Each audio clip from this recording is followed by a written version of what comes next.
strange signal. Here, sir, you better take a look at it.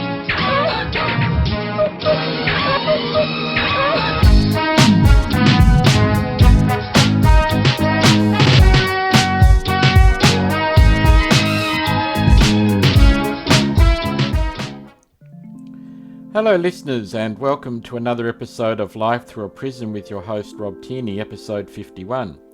This episode we're going to look at an op-ed piece in regard to Wicked the Movie Part 1, which has been out in cinemas for a couple of weeks at the time of recording this podcast. It has had its fair share of controversy along the journey of the picture, from Cynthia Erivo, who plays Elphaba, destroying a fan over a piece of fan art, which Cynthia took offence to, Wicked toy controversy over the website on the back of the boxes actually going to an adult website, and casting actresses which are older than the characters in the Broadway play.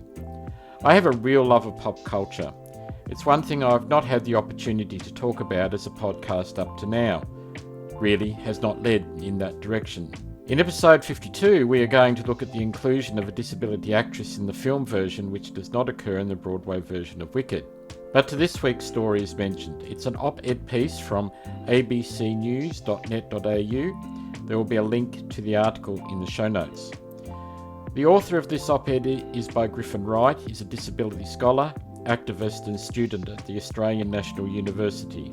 The morning after I went to see Wicked at the cinema, I came across a review that called the musical, quote, a movie about female friendship and pushing through difference, unquote. I think this perfectly captures the way people are missing the point of the film. Wicked is instead a story about performative allyship in a time when everyone is a quote-unquote ally. It is also a story about ability and disability, and that's what makes it a good film. Wicked is brilliant, but not for the reasons people seem to think. I start to worry that the public has bought into the Glinda hype. They are seeing the performance of goodness as genuine allyship, and in the process are missing what the film is trying to say. I can't help but think Glinda the Good, played by Ariana Grande, would be pleased to be seen the way she works so hard for people to see her.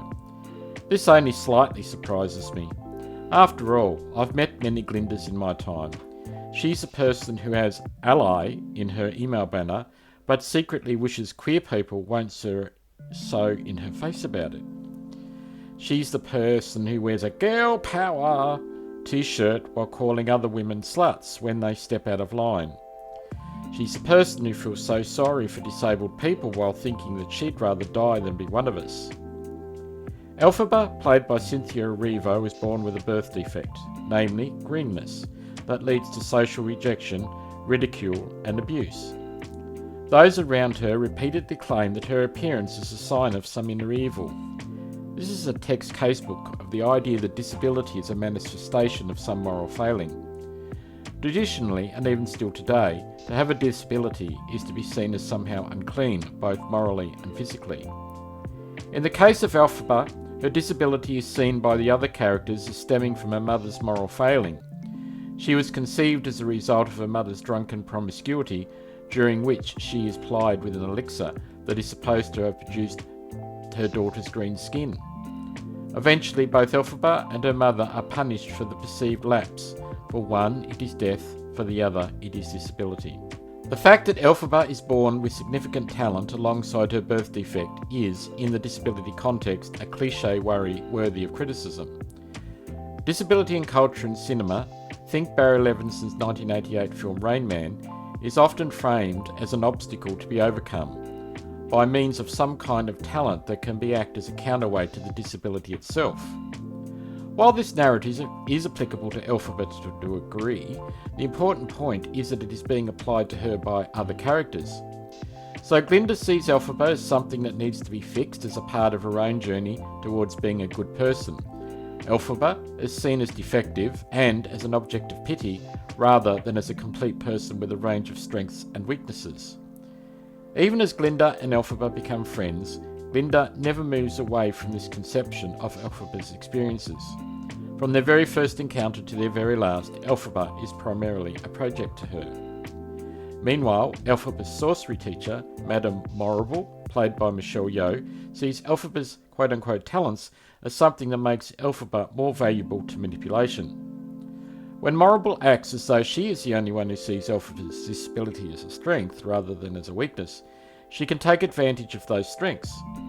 The social isolation that comes with Elphaba's disability leads to a kind of social naivety, as in the case for many people with disabilities in real life. This is true of my own experiences of disability. Many seem incapable of viewing disabled people as complex, layered, and perhaps even unknowable. Instead, my disabilities are either superpowers or unfortunate defects. Just like Elphaba, I'm either a source of abled inspiration or pity. On the surface, Nessa Rose, played by Marissa Bode, as a wheelchair user is treated quite differently to her sister Elphaba. No matter how hard she tries, the people around Nessa refuse to grant her independence. They see her as lacking any kind of agency, including moral agency, while Elphaba is framed as inherently evil. Nessa is framed as completely helpless and incapable. However, they are both ultimately used as tools for abled people to prove their own moral superiority. It is easy then for Glinda to manipulate the kindly backwoodsman played by Ethan Slater into dating Nessa because it is taken for granted that Nessa is an inherently tragic social position. Glinda sees herself as righteous for convincing someone to date the poor disabled girl, and Bock sees Nessa as nothing more than a means through which to prove his own righteousness to Glinda. Nessa's naivety, meanwhile, prevents her from understanding what has occurred until it is too late. This, again, is a result of ableism, the discrimination against people on a basis of disability and social isolation. While it may seem as though Nessa is being treated better than Elphaba, this is not the case. Neither of them is seen beyond their disabilities, and neither of them is imagined complexly. It is little more than contextual features that produce the differing outward expressions on the same systematic problem. Throughout it all, Glinda's allyship falls apart because it is not allyship for the sake of liberation. It is an allyship for the sake of social kudos and prowess. She wants to bolster her privileged position as a white abled person because it is this position of privilege that allows her to receive praise for caring about others. This is a conflict of interest that all quote-unquote allies must contend with. Real systematic change comes at a cost to those who have power. When you see the struggles of oppressed peoples as an opportunity to further your own reputation and privilege, you will continue to prioritise your comfort over the end of that struggle. After all, how can you prove how nice and good and kind you are if there are no objects of pity to be found? Like I said, I've met plenty of Glindas, and I endeavour not to be one. Well, listeners, what do you think of that? Would you have watched the movie and thought of the context in that from someone's point of view? I would like to hear what you think and what your comments are. And do you disagree? Agree? Have a different point of view? Would love to know.